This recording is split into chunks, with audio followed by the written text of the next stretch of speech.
estuvo en París, ¿verdad? Usted no fue a Guatemala. Daniel Rodolfo, no más mentiras. Aquí dice en el estado de cuenta. Usted viajó hace 15 días a París y se gastó $8,000 en una tienda de tecnología. ¿Qué? Y mira al niño en lo que trabaja. ¡Qué pecado! Para evitar fraudes, ahora puede reportar su viaje y recibir notificaciones de sus compras desde la app Davivienda. Así de fácil. Davivienda, una multilatina en El Salvador.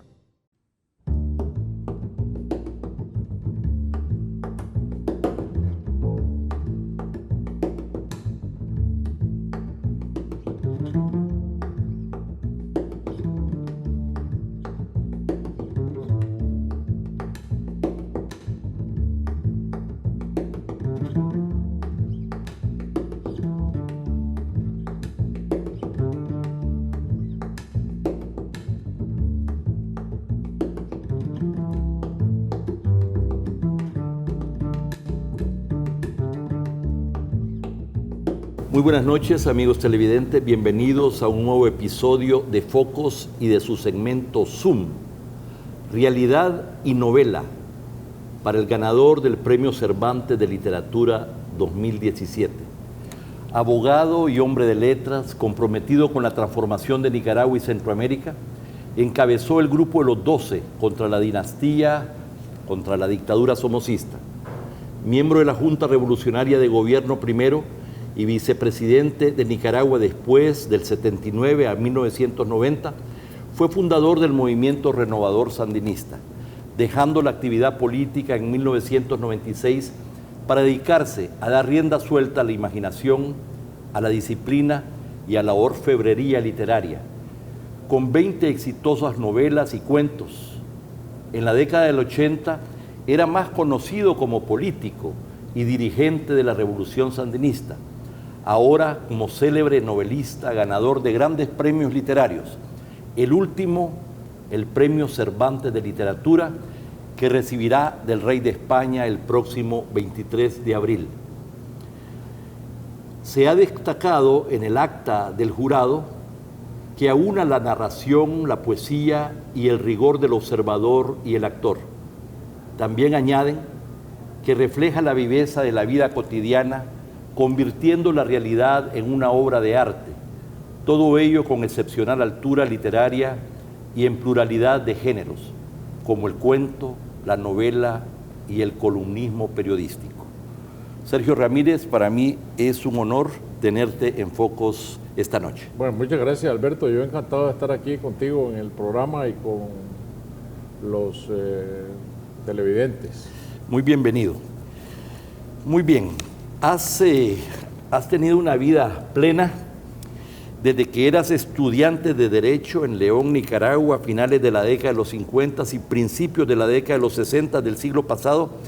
Escribiste tus primeras poesías y cuentos, al mismo tiempo que descubrías la represión, los asesinatos y la corrupción de la dinastía somocista. ¿Cómo comenzó a revelarse en ti la inspiración y el talento de la mano del descubrimiento de la cruda realidad de esos años?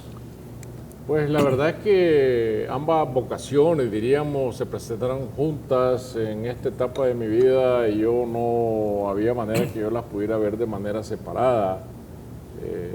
En enfrentar la realidad política y en enfrentar los inicios de mi carrera de escritor, para mí eran dos asuntos que pertenecían a la misma esencia, a la misma sensibilidad, y yo creía entonces, como lo expresamos a través de las páginas de la revista que fundamos, Ventana, en mis tiempos de estudiante y de mis propias creaciones literarias, que la lucha política y social tenía un instrumento en la creación literaria.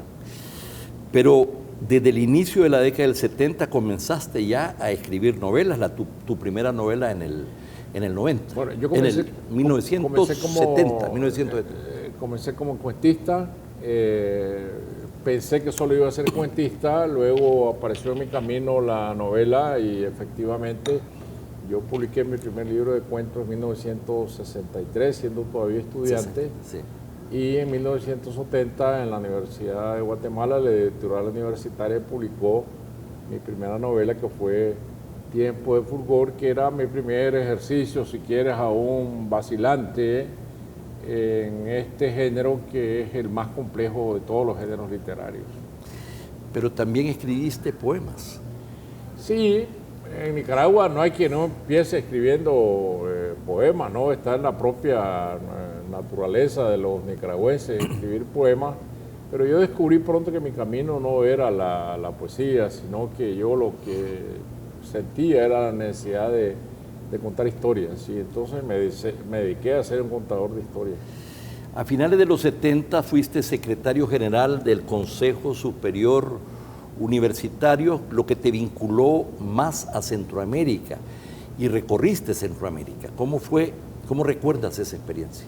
Fue una experiencia muy enriquecedora porque en ese tiempo abundaban en Centroamérica las dictaduras militares, los regímenes de fuerza autoritarios, la deposición de gobernantes por medio de golpes de Estado, y ser secretario general del SUCA no era solo una tarea académica, sino política, por cuanto había que estar presente para detener intervención de universidades o cuando se habían consumado hacer las protestas delante de los gobiernos, como me ocurrió con la intervención de la Universidad de El Salvador, amagos para intervenir en la Universidad de Guatemala, la intervención de la Universidad de Panamá, y esto traía también hacia Costa Rica, donde estaba la sede del SUCA, ola tras ola de exiliados, académicos, profesores, estudiantes, que había ya que acoger.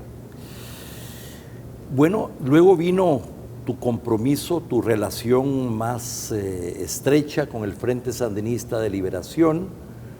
Tú conformaste y presidiste, ¿verdad?, ese frente amplio, ese grupo de personalidades llamado el Grupo de los 12, que jugó un papel importante en una interlocución más amplia en Nicaragua, pero también que le dio mucha credibilidad internacional. Nosotros fuimos el rostro político del Frente Sandinista en un momento en que la dictadura de Somoza había logrado darle un papel marginal de rebeldes sin causa, de terroristas sin futuro, y la misma sociedad compartía estos criterios de que la lucha armada no tenía futuro.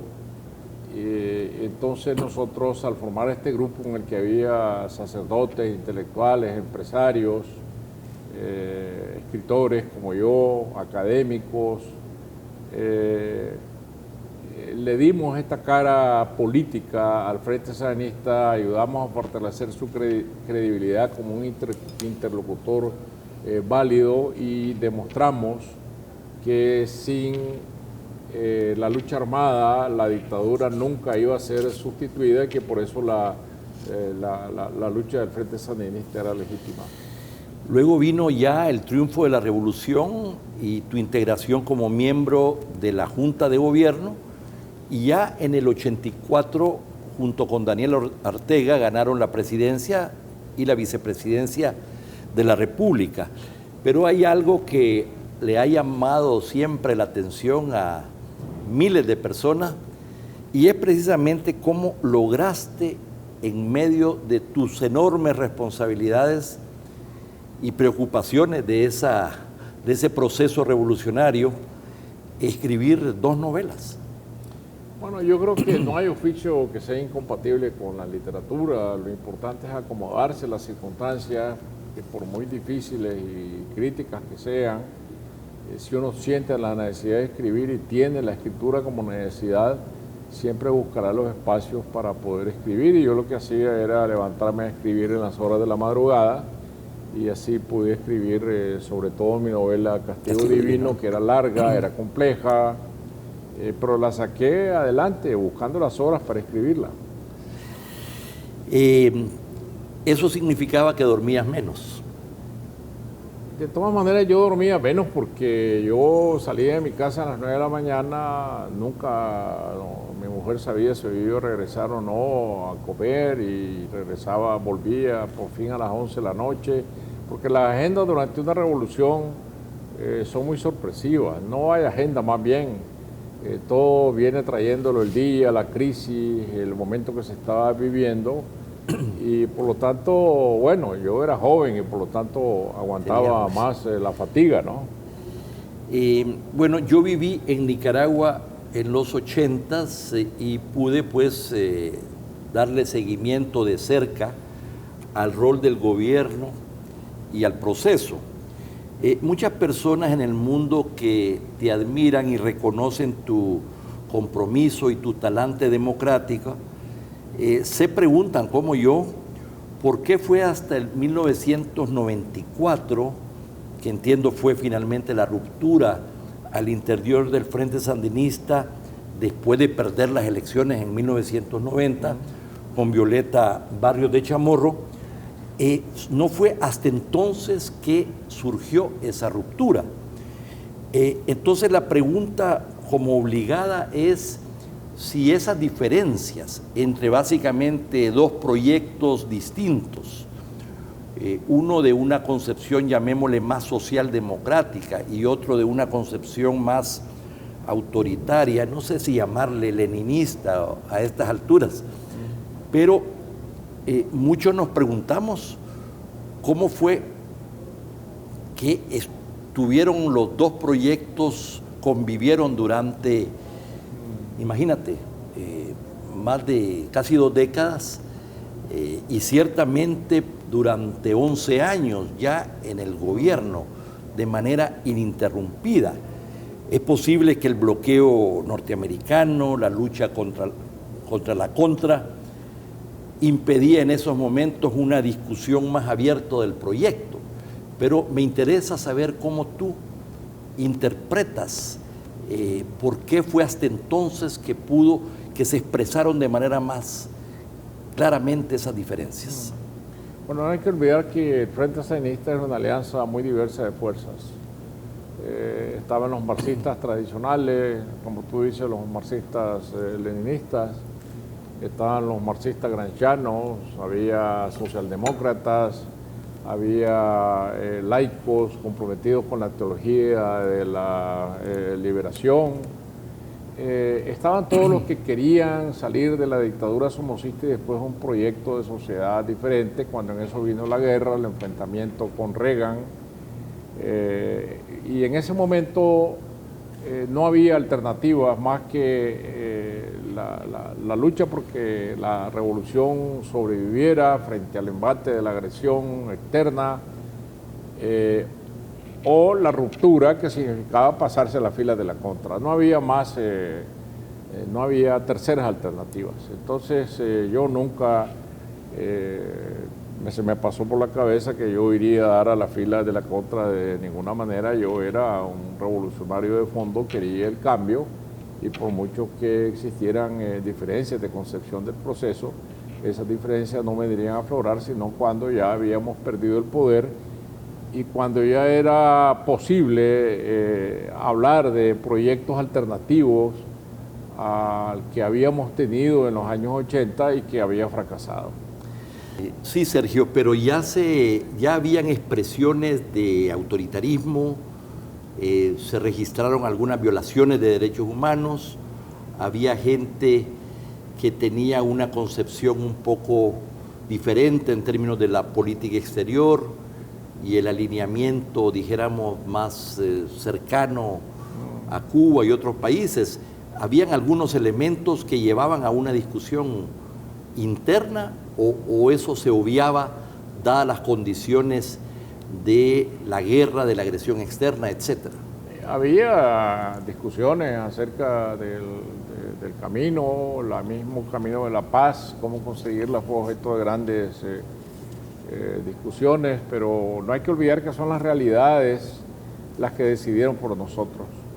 Es decir, el fin de la guerra fue traído por la realidad de que la cantera de reclutas del servicio militar se había agotado, de que los espacios políticos se estaban estrechando, de que cada vez teníamos más reclamos de parte de la Unión Europea de mayor democratización y sobre todo de que la Unión Soviética y Estados Unidos se pusieron de acuerdo a espaldas de Nicaragua para un plan de finalización de la guerra, lo cual nos obligó a nosotros a negociar algo que nos habíamos negado siempre a hacer, que era sentarnos con la contra y discutir el inicio de un proceso verdadero de paz que acabara con el conflicto, que es insostenible por la inflación, por el desabastecimiento, por la destrucción de la infraestructura y sobre todo por el alto costo en las vidas humanas. Esos fueron los factores que determinaron de verdad el final del conflicto y la convocatoria de las elecciones de 1990. Hubo esas primeras pláticas de Zapoá, creo que fueron las primeras. No, las primeras fueron en República Dominicana. Fueron las primeras. Cuando no había un cara a cara con la contra, sino el correvidil era Monseñor Miguel Obando y Bravo. Después hubo otras reuniones y por fin el acuerdo final se llegó a firmar en Zapoá. De acuerdo. Es posiblemente ahora que ya todo el mundo te conoce como novelista consagrado, ya ese periodo tan importante de tu vida te pregunta a la gente mucho menos, ¿verdad? Pues siempre me preguntan mucho porque yo fui vicepresidente no de un gobierno cualquiera, sino de una revolución, y las revoluciones se supone que dejan una huella más profunda que la de un simple gobierno. Entonces eso ocurrió hace muchos años. Yo abandoné la política en 1996, hace ya 22 años, pero esa huella, y a mí no me molesta que la huella de la revolución quede tan patente en mi vida, porque yo fui parte de ese proceso, escribí un libro sobre mi participación en el proceso, Adiós muchachos. Yo hice mi rendición de cuentas en ese libro, que fue más que todo sentimental, nostálgica de lo que yo había vivido. Yo me comprometí a fondo con el proceso. Siempre digo que si yo volviera a tener la misma edad y las condiciones de Nicaragua fueran las mismas, yo volvería a hacer exactamente lo mismo. Pero tú estuviste más vinculado, dijéramos, al llamado tercerismo y que encabezaron los hermanos Ortega, que tuvieron una concepción más, yo diría, más flexible probablemente en el marco de las alianzas, y que aún en términos militares fueron quienes tomaron mayor iniciativa. Y en esos años tu relación con Daniel Ortega fue muy cercana. Sí, obviamente, yo era vicepresidente del gobierno que él presidía.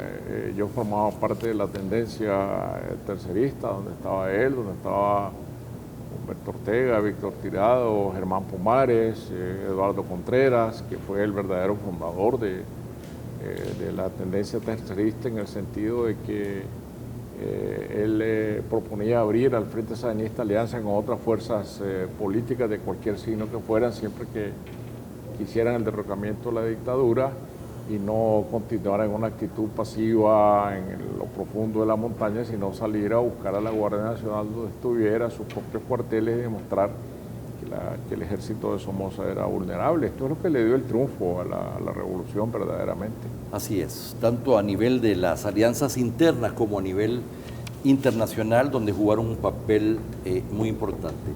Vamos a ir a un corte comercial, no nos cambien.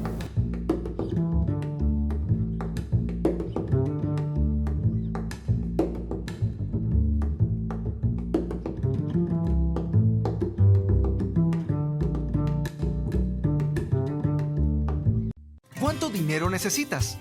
Descubre Multimoney, créditos fácil de tramitar y rápidos de desembolsar, desde $350 hasta $11,000, sin trámites adicionales, sin fiador y sin orden de descuento. En 24 horas tendrás tu cheque en tu casa u oficina. Tendrás entre 48 o 60 meses plazo y puedes pagar de lunes a domingo. Pagar es sencillo, sin fila y con horarios extendidos. Multimoney, tu crédito al instante. Búscanos en nuestra página web y calcula tu cuota. El fútbol es mi pasión. Desde niño quise estar en las grandes ligas y me esforcé por lograrlo. Entrenando y estudiando a través de internet, mirando y practicando las jugadas de los mejores futbolistas del mundo. 5 megas, línea fija y un Smart TV Samsung de 43 pulgadas. Todo incluido por $40 al mes. Soy Darwin Seren y soy parte de la nueva generación de El Salvador.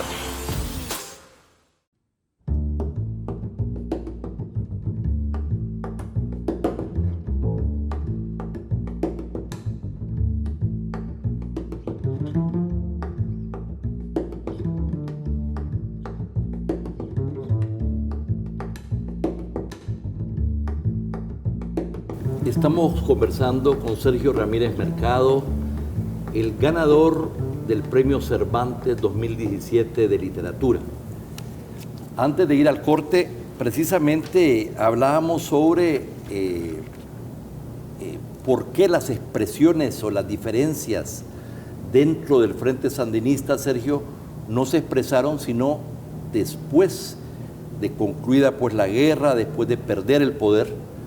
Y esto me lleva a preguntarte sobre tu opinión sobre algo que pareciera ser una constante de la historia, que en los proyectos, en los procesos revolucionarios, son los sectores con un proyecto más autoritario, de concepción, llamémosle marxista-leninista, los que están más enfocados en la toma y en la conservación del poder, los que tienen una piel más gruesa, los que finalmente terminan apoderándose de estas organizaciones, de los partidos, como ha sido el caso tanto de Nicaragua como el caso de El Salvador mismo. ¿Cuál es tu reflexión al respecto? Pues yo creo que esto no tiene que ver con el marxismo-leninismo, sino que tiene que ver con la historia del caudillismo en América Central y en general en América Latina, ¿no? Me parece su esencia en que el caudillo militar, el que conduce las tropas a caballo, tiene la fidelidad de la tropa, de los oficiales de la tropa, y una vez que un movimiento militar llega al poder, el poder se articula alrededor de las estructuras militares, porque generalmente las estructuras civiles o son inexistentes o son absolutamente débiles. Pero a la par del caudillo militar marcha otra tropa, que es la de los intelectuales, la de los civiles. Y siempre se produce un choque entre los intelectuales y civiles que tienen las concepciones de la revolución, son los que hacen las constituciones, escriben las leyes, y el caudillo militar que no quiere bajarse del caballo. Generalmente el intelectual termina proponiendo un proyecto democrático de alternabilidad en el poder, mientras que el caudillo militar se niega, quiere la continuidad del poder y lucha por el poder, como tú dices, con la piel más gruesa, no le entra ni el cuchillo, cae, se levanta, vuelve a caer, se vuelve a levantar, mientras que el intelectual tiene mayor racionalidad del juego político, y cuando ve que no se pueden las cosas termina retirándose. Si nosotros examinamos la historia de Centroamérica, siempre vamos a encontrar a los intelectuales enfrentados a los caudillos. Bueno, pero este caudillismo, como tú lo señalas, también se alimenta de concepciones marxistas-leninistas que no conciben la democracia como un fin en sí mismo. Eso se le agrega luego, ¿no? Es decir, pero yo te estoy hablando del caudillismo liberal, el caudillismo conservador, que tiene la misma estructura de permanencia en el poder. Luego vienen las ideas marxistas-leninistas que dependen de un proyecto autoritario, tantas veces estalinista, como ha llegado a ser. Y entonces la captura del poder se disfraza en nombre de un partido, como que es la idea del partido lo que tiene siempre que gobernar, pero a la vez está escondiendo ambiciones personales. Sí, son cosas que se pero justificados a veces con una concepción política, filosófica, donde la democracia es concebida como una democracia burguesa que en última instancia hegemonizan un grupo económico, y que entonces hay que usarla, ¿verdad?, después para destruirla y controlar todos los poderes del Estado. Es decir, o sea que se combinan no solamente el viejo caudillismo histórico, cultural, ambiciones personales, pero respaldadas también por una concepción de la historia. Pero termina siendo lo mismo, porque es decir, el proyecto antiguo revolucionario solo aporta la envoltura retórica. La realidad viene a ser otra, es decir, los partidos que un día fueron revolucionarios y se quedan en el poder comienzan a comportarse con la misma conducta de los viejos partidos tradicionales, las mismas mañas, las mismas artimañas, los mismos métodos de retener el poder, comprar aliados, aliarse con otros partidos de signos ideológicos totalmente contrarios, perdiendo así toda clase de escrúpulos. El objetivo se convierte en retener el poder. Ahora, ¿el poder para qué? Terminan estos partidos haciendo transformaciones profundas en la sociedad, cerrando las brechas sociales y económicas, haciendo que los pobres se trasladen hacia la clase media, que haya empleo permanente, que la gente se incorpore a la seguridad social, que entre en el mundo de la educación, que disfrute de los beneficios de la salud. No, son regímenes arcaicos en lo económico que lo único que tienen es un envoltorio retórico. Pero bueno, es muy difícil que esta gente entienda eso, y es hasta que el poder termina, por las condiciones y siempre existe la tentación de volver a hacerlo resurgir, ¿verdad? Bueno, yo creo que en la mente tradicional de este nuevo neocaudillismo del siglo XXI en América Latina va a estar quedarse en el poder, pero yo creo que las realidades devuelven a lo que debe ser, ¿no? Es decir, la alternabilidad en el poder y que el gobierno sea ocupado por el que tiene la mayoría de los votos, cualquiera que sea su color ideológico, porque es el pueblo el que al final decide con el voto. Es la democracia electoral se ha logrado establecer. La democracia integral es otra cosa, pero la democracia electoral sí existe, y entonces me parece que por muy autoritario que sea un gobierno, o las ideas de quienes dirigen ese partido en el gobierno, les es muy difícil sustraerse a las reglas de la alternabilidad en el poder. Una reseña sobre tu última novela, Ya nadie llora por mí, que concluiste precisamente en el 2017, dice: es una novela negra policíaca, secuela del Cielo llora por mí, la novela que escribiste en el 2008, que continúa la historia del inspector Morales, que, ayudado por una antigua revolucionaria, donde critica y exhibe los desmanes del régimen de Daniel Ortega y su esposa Rosario Murillo, que han llenado Managua con árboles fantasiosos, los llamados árboles de vida. Esto fue precisamente una reseña del periódico El País. Háblanos, aunque sea un poquito, de esta última novela, donde estás precisamente en una gira promoviéndola. Bueno, uno nunca escribe una novela contra nadie, es decir, escribe una novela para explicar a través de la imaginación lo que es la realidad de un país, sobre todo si se trata de una realidad contemporánea. Es decir, yo no quiero denunciar que Managua está llena de árboles de la vida, que son árboles de lata, sino simplemente decir están allí, ese es el paisaje actual que vive Nicaragua. Hay una pareja presidencial, ese es otro hecho. Entonces, sobre ese piso es que se mueven mis personajes.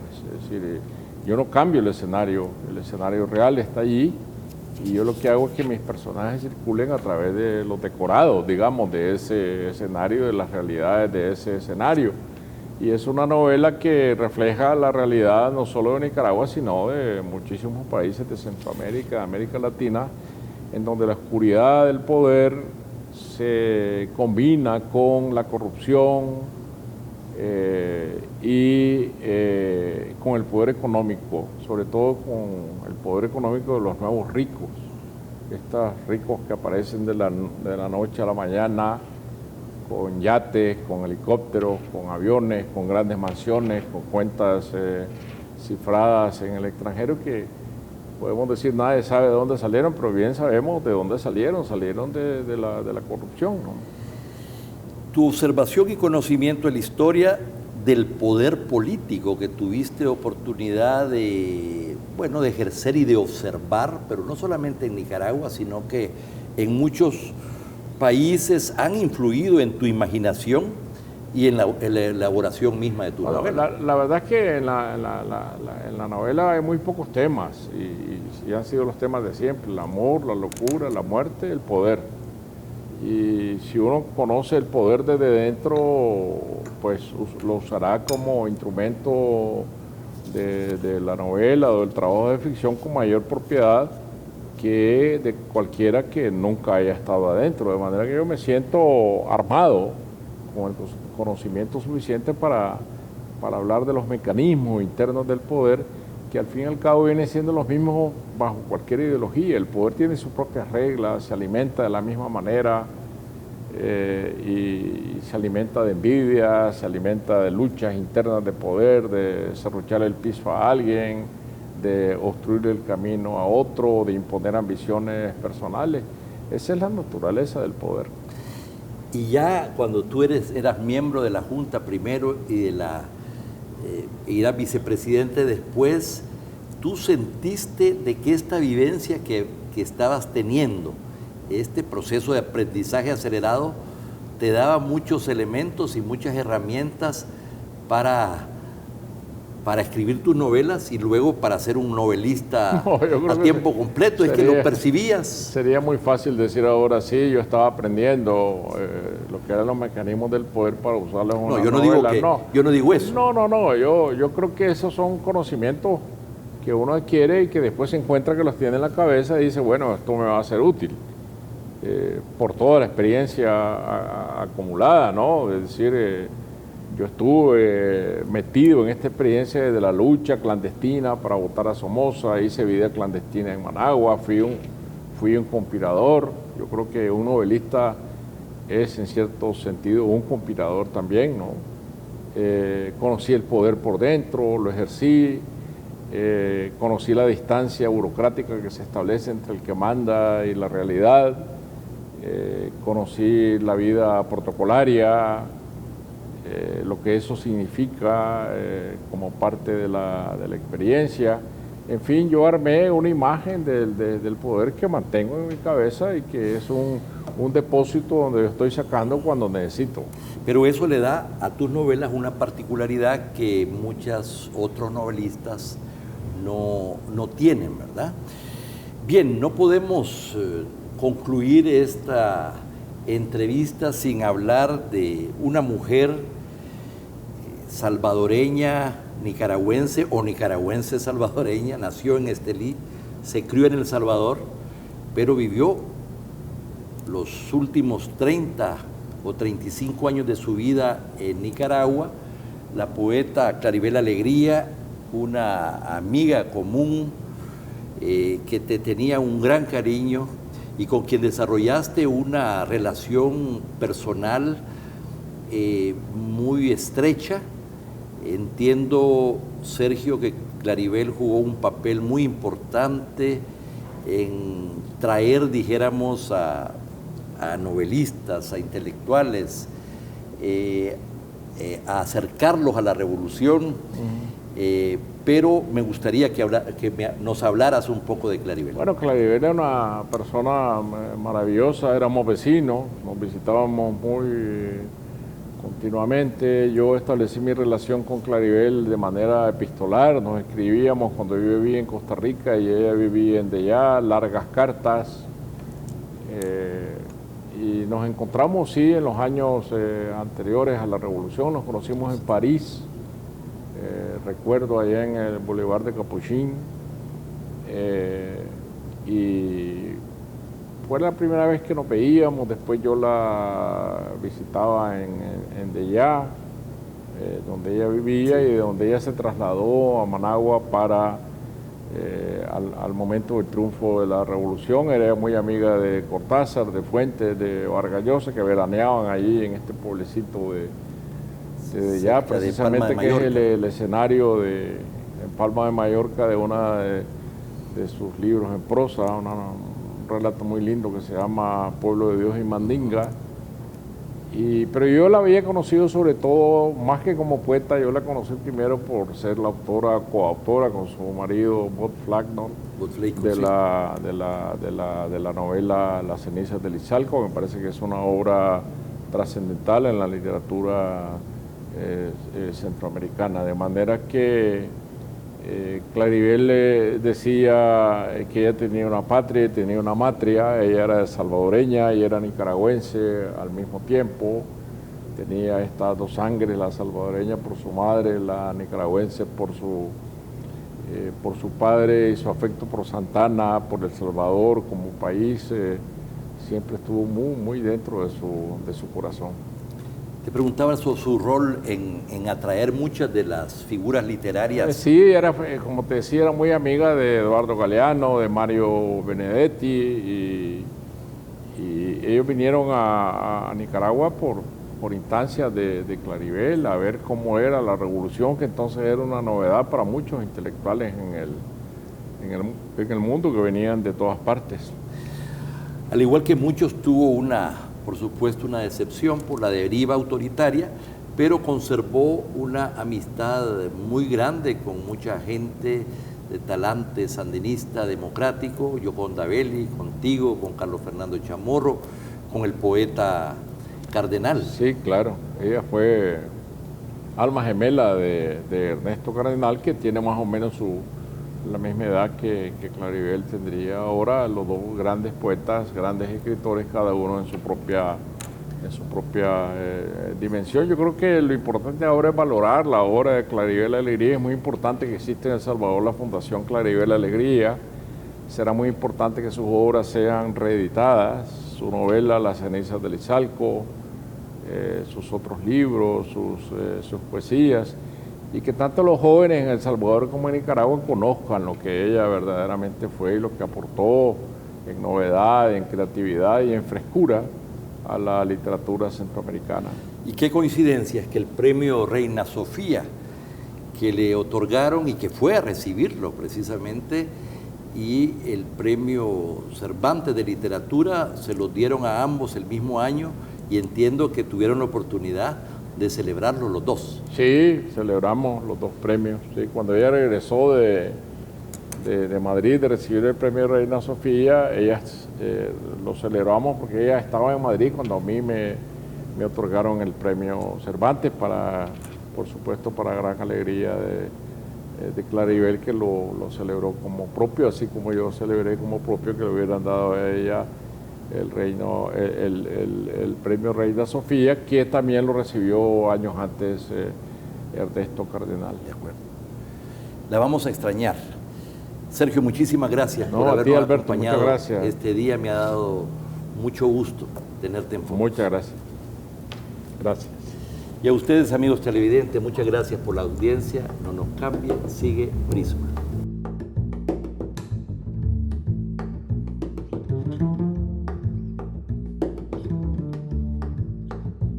¿Cuánto dinero necesitas?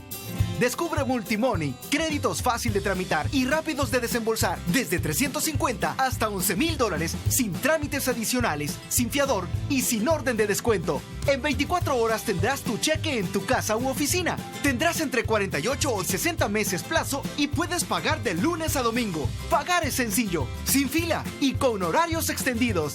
Multimoney, tu crédito al instante. Búscanos en nuestra página web y calcula tu cuota. Pasa el número 20, número 20. Para trámites del DUI, haz tu cita en línea. Programarla es fácil. Entra a www.dui-mediosb.com. Haz clic en el icono de cita en línea. Llena los datos. Escoge fecha, hora y DUI Centro. Confirma por correo y listo. O también hazlo llamando al 2555-1900. DUI Centro. Identificando a El Salvador, Mühlbauer y Registro Nacional de las Personas Naturales. El fútbol es mi pasión. Desde niño quise estar en las grandes ligas y me esforcé por lograrlo. Entrenando y estudiando a través de internet, mirando y practicando las jugadas de los mejores futbolistas del mundo. 5 megas, línea fija y un Smart TV Samsung de 43 pulgadas. Todo incluido por $40 al mes. Soy Darwin Seren y soy parte de la nueva generación de El Salvador.